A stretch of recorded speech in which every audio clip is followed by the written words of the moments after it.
የመጨረሻ የጥፋት ምልክትና አልፎ የተሰጠሰው ምልክት ምንድነው ብትሉ በምስጋና ቅኝት ውስጥ የማይኖር ነው። እንቆቅልሽ አለብሽ፣ ኢኮኖሚ ነው፣ ትዳር ነው፣ ባል ነው፣ እንዳታመሰግን እንቅፋት የሆነ ምንድነው? ያችሁ ብዙ ስለለመን የምንቀበል ስለሚመስለን፣ ብዙ ስለጸለይን የምንቀበል ስለሚመስለን በነገር ሁሉ በመከራም ውስጥ ማመስገን ካልቻልክ ጸሎት ሲመለስ ማመስገን አትችልም። እግዚአብሔር ምስጋናን ባደረገል ጊዜ ፈጥነ ካመሰገንክ ከፊት ያለው መከራ ምን እንደሆነ ሳታውቀው ተራራው ላይ ቁጭ ነው የምትል። በዚህ ክፉ ዓለም ብዙ መከራ በሞላበት ዓለም ውስጥ ያለ ማቋረጥ ማመስገን እንዴት ይቻላል? አመስጋኝ ማንነት ይኑርህ። ታውቃላችሁ ይሄ ዋና ርዕስ ነው በሰው ሕይወት። ምስጋና ቅኝት ያልኖረ ሰው ምንም ነገር አድርግለት ሊያመሰግን አይችልም። ደግሞ ሕይወቱ የተባረከ አይሆንም። እንዲያውም ማመስገን የማይችልን ሰው በመዝሙር ላይ በብዙ ፈሊጣዊ ቃል የተናገረው መዝሙር 92:6 ብታዩ ደነዝ ነው ይለዋል።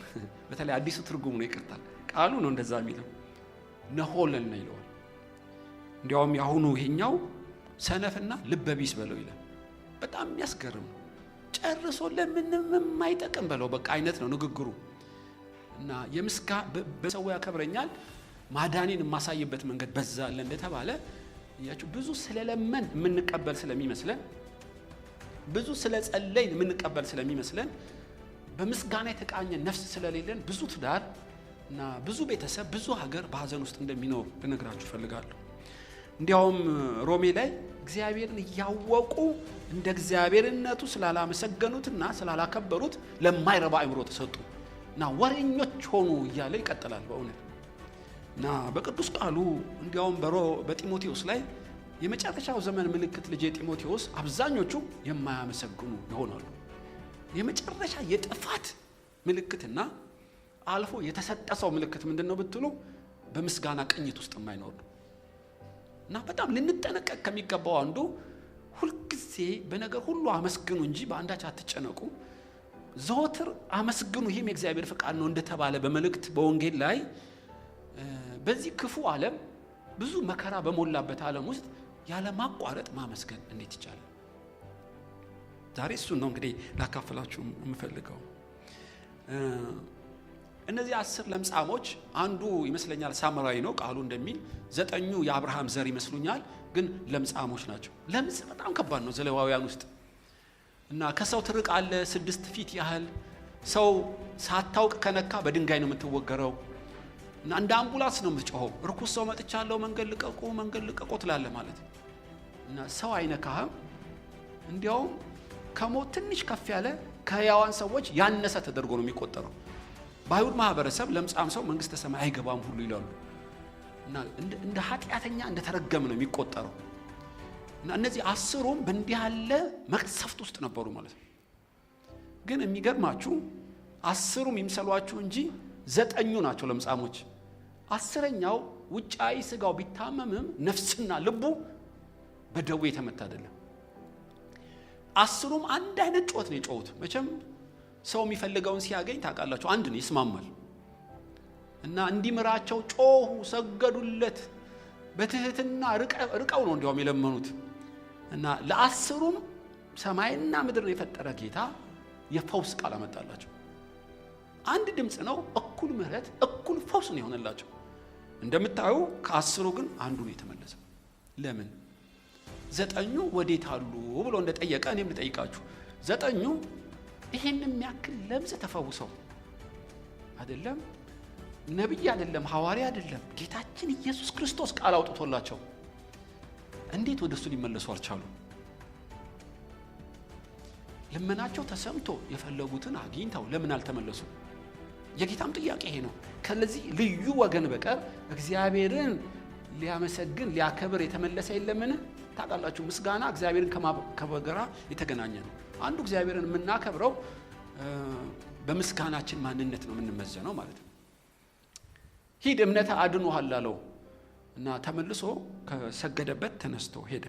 እነዚህ ሰዎች ምስጋና ሙጥጥ ብሎ ያለቀባቸው በለምጽ ህይወት ውስጥ ሳሉ ነው። እና እግዚአብሔር ለምንድን ነው በለምጽ የመታን? ከሌሎች ሰዎች የተለየ ኃጢአት ምን አድርጌ ነው? አያችሁ፣ ቀስ በቀስ በማጉረምረም ከውጫዊ ለምጽ ይልቅ ልባቸው በእግዚአብሔር ላይ ሐሳባቸው ተለውጧል ማለት ነው። እግዚአብሔርን እንዳያመሰግኑ ከጌታ ያጣላቸው ምንድነው? ምድራዊ ለምጽ ነው ማለት ነው። ስለዚህ ሲፈወሱ ለማመስገን አቅም ያጡት በህመም ውስጥ እያሉ ከእግዚአብሔር ጋር ስለተጣሉ ነው። በነገር ሁሉ በመከራም ውስጥ ማመስገን ካልቻልክ ጸሎት ሲመለስ ማመስገን አትችልም። ይሄን ላካፍላችሁ ፈልጋለሁ። ስለዚህ እናቴን ምን ባረግላት ታመሰግናለች ሲል ምንም ብታረግላት አታመሰግንም ያልኩት ለዚህ ነው። ሴትየዋ በመከራ ውስጥ ሆነው እግዚአብሔርን ማመስገን ካልቻሉ ቤት ገዝቶ ቢሰጣቸው ያመሰግናሉ ማለት አትችሉም። ምናልባት ለአንድ ሳምንት ያመሰግኑ ይሆናል እንጂ ሌላ አውራቂስ የቤት ስራ ይመጣባቸው። ሁሌ እንደ እስራኤሎች በማጉረምረም ነው የሚኖሩት። የውስጥ አመለካከታቸው ካልተፈወሰ በቀር ምስጋና ከልብ የሚፈልቅ እንጂ በውጫዊ ነገር የሚመጣ አይደለም። እንደ እስራኤል ልጆች መና ብታበላው፣ ከአለት ውሃ ብታጠጣው፣ በኤርትራ መሃል አሳልፈ ብትሰጠው ዛሬ ከበሮ ይዛል፣ ነገ ማጉረምረም ውስጥ ነው። ምስጋና ለምነ በምታገኘው ጸልየ በተቀበልከው ነገር አይደለም ማለት ነው። የህሊና መነጽርና ውስጣዊ ማንነት ካልተፈወሰ በቀር ሁልጊዜ ማመስገን አትችልም ማለት ነው። ስለዚህ ይሄ ለምጻም ሰው እየጮኸ በሰው ፊት በትህትና በግንባሩ ወድቆ ያመሰገነው ስለ ስጋዊ ሰውነቱ ስለተፈወሰ ብቻ አይመስለኝም። አያችሁ፣ በለምጽ ውስጥም ሆኖ በደረሰብኝ ሁሉ አንተ ጻድቅ ነህ ብሎ እግዚአብሔርን ማመስገን የቻለ ሰው ነው።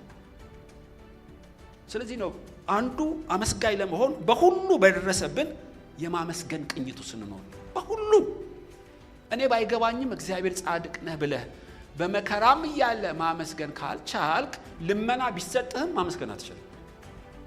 ኢቭን ያመሰገን ይመስለናል እንጂ ነገ ያውነን። ለምን? አበሳችን ብዙ ነው፣ ስንክሳራችን ብዙ ነውና እያንዳንዱ ሊመለስልህ አይችልም። በወደቀ ዓለም ውስጥ ነው ያለው። ዛሬ ህመም ቢፈወስ በሌላ ችግር ትጠቃለህ። ግን በነገር ሁሉ እግዚአብሔርን ለማመስገን የተቃኘ ማንነት ያለው ሰው እሱ ነው እግዚአብሔርን ያከበረ፣ እሱ ነው በምስጋና ህይወት ውስጥ የኖረ። ይሄ ትምህርት በእርግጥ ቀላል አይደለም። ስለዚህ የተሰራንበት መነጽር አያችሁ፣ የአእምሮ ሴታፓችን፣ አመለካከታችን በነገር ሁሉ እግዚአብሔርን ለማመስገን በመከራም ውስጥ ብንሆን ካልተለማመድን በቀር በምስጋና ህይወት ውስጥ መኖር አንችልም። ዳዊት በመዝሙር የተሞላው ምክንያት እሱ ነው። ሳኦል ስላላሳደደው አይደለም፣ እናት አባቱ ስለጠሉት አይደለም፣ ጎልያድ ስለፎከረበት ሳኦል ቁም ስቅል አሳይቶታል። ነገር ግን ምስጋናው እየበዛ እንጂ ሲያንሳተው። እንዲያም አብዛኛው መዝሙር የደረሰው በመከራ ውስጥ ሆኖ ነው። የዳዊት የምስጋና ምንጭ ስለተቀበለውና ስለተሰጠው ሳይሆን አይደለም፣ የውስጥ አመለካከቱ ከአምላኩ ጋር ግንኙነት ስላለው ጥልቅ በሆነ የምስጋና መስዋዕት ውስጥ ሆኖ ሳለ ሜልኮል በመስኮት አይታ ናቀችው። እቺ ሴት ምስጋና ከውስጡ ዓለም ደረቀ። ያገባችው ልበ እግዚአብሔር ዳዊትን አይደለምን? የምትኖረው ቤተ መንግስት ውስጥ አይደለምን? ነብይ አይደለ እንዴ ባሏ? በዘመኑ ካሉ ሴቶች ሁሉ እንደ ሜልኮል የታደለ ማን ነው? ለወይኔ ያላደረኩላት ምንድነው ተብሎ እንደተጻፈው ነው። ለሜልኮል ከዘሮቿ ጋር ሁሉ አልጠፋችም። እና ምስጋና ከውስጧ ለምን ሙጥጥ ብሎ አለቀ ብትሉ አይደለም፣ እቺ ሴት ምስጋና ያለቀው የአባቷ መንግስት ሲፈርስ አይደለም፣ የተጠባበቀችው ያ ቤተ መንግስት ለዳዊት አልፎ ሲሰጥ በማጉረምረም ህይወቱ ስለነበረች በመልካሙ ጊዜም ለማመስገን አቅም አጣች ማለት ነው።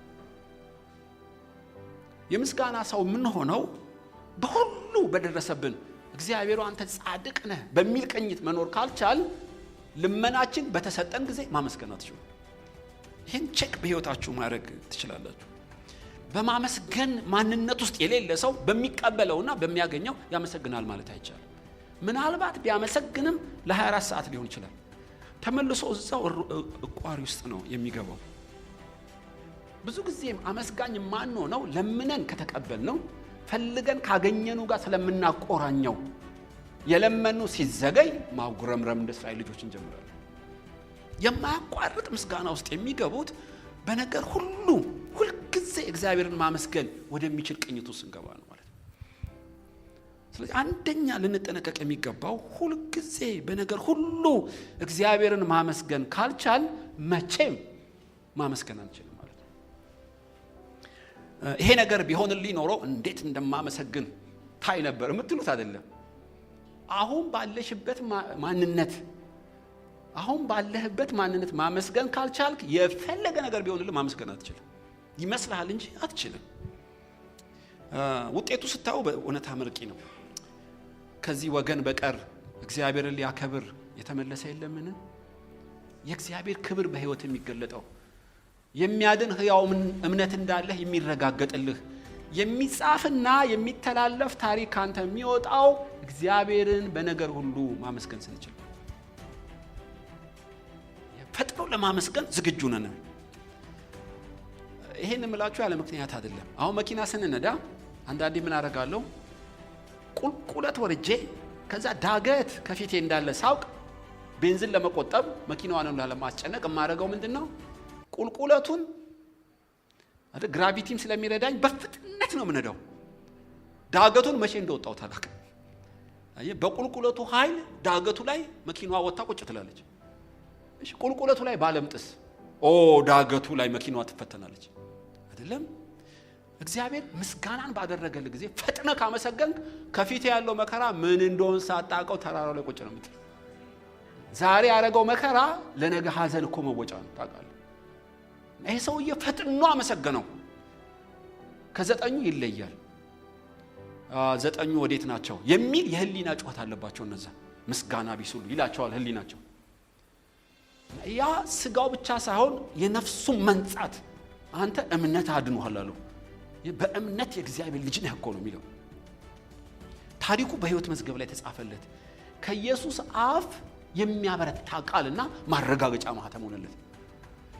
ዘጠኙ ግን ይሄ ብጽዕና ይላቸው በኋላ እኮ ሊያመሰግኑት ይችላሉ። ምስጋናን ግን ቀዳሚ ያላረጉት። ስለዚህ እኩል ነው የተፈወሱት። ጌታ ኢየሱስ ነው ቃል ያወጣላቸው። እኩል ሰዓት ነው የተፈወሱት። አንድ አይነት በሽታ ነው የተፈወሱት። በህይወታቸው ግን ብዙ ብጽዕና እንደ ምንጭ የሚፈልቀው ማን ነው ብትሉ አንዱ ሰውዬ ነው። እነዛ ለምጽ ተፈወሱ፣ ደስ አላቸው፣ ቡና ጠጡ፣ ጎረቤቱ እልል ይላል አይደለም፣ ግብዣ ይደረጋል። ነገ ግን ምናልባት የቤት ኪራይ ይመጣል ችግር፣ ነገስ ትዳር ችግር ይመጣል፣ ነገስ ብዙ ጣጣ አለው እኮ የሰው ልጅ ታውቃላችሁ።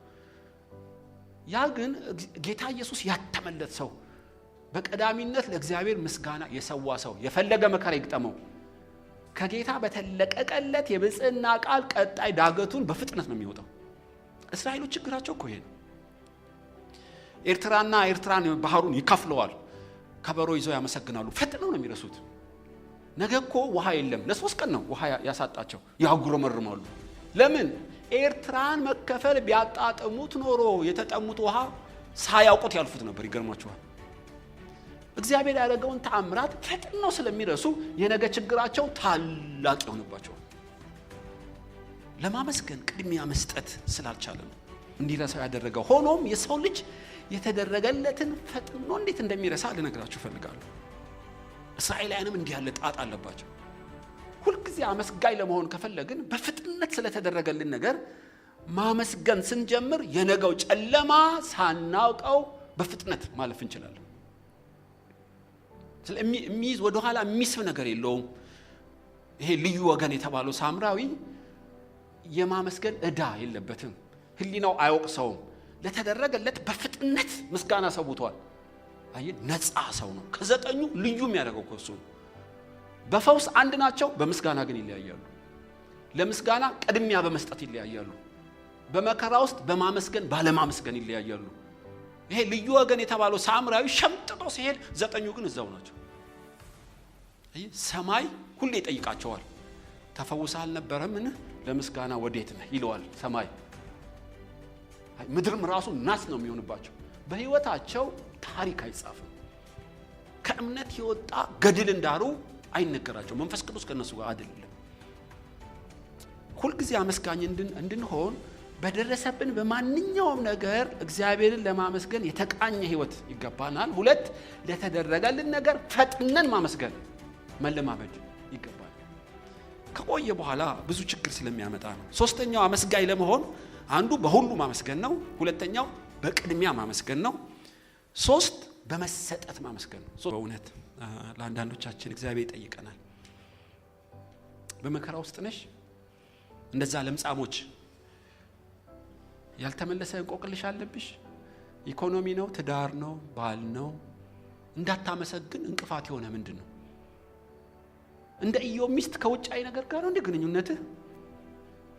ወይስ በነገር ሁሉ እኔን ማመስገን ችለሃል?